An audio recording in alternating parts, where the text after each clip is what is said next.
Ay, madaya. Kaya pala pumapaldo tong hayop na to sa mga exams, ha? Ganito pala ginagawa niya, eh.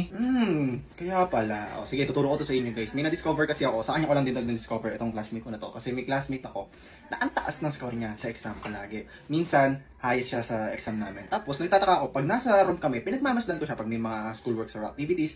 Ang tahimik niya pag may mga performance tasks, hindi siya leader. Pero, pagdating sa exam, ang taas ng mga grades niya. So, nagtaka ako, tinanong ko sa kanya, not to judge him, pero ang galing eh. Paano niya nagagawa yun? So, ito pala yung ginagawa niya. Turns out na ito pala yung mga routine na ginagawa niya kapag bago mag-exam. So, tinuro niya sa akin tong website na to. Ayan, search nyo lang to sa search engine nyo or sa browser. And then, ganito yung ginagawa niya. So, dinadownload niya yung mga lesson module sa Google Classroom, no? Di ba? May Google Classroom kami or sa MS Teams kung meron kayo nun. Tapos, yung mga files na yun, i-upload niyo from local. Ayan, pinutin niyo upload files from local. So, yan, for example, itong actuators. Ayan, lesson module namin yan. Upload natin yan. So, open lang. Tapos, create kayo ng prompt na ganito. Create me a website about this lesson module for my upcoming test. Include reviewer parts and graphic, flashcards, and educational related to this module.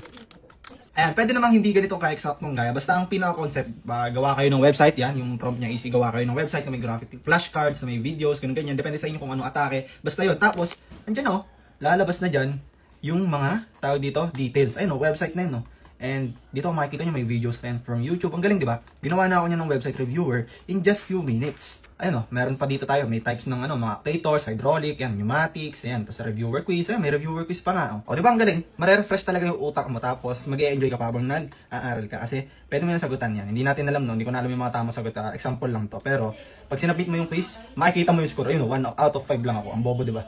Kaya pala pumapaldo, Kahit ako sisipagin ako mag-aral at magiging effective to para sa akin. You can try this kasi effective talaga siya and kita nyo naman, Talagang gumagana. So comment quiz if you want the link.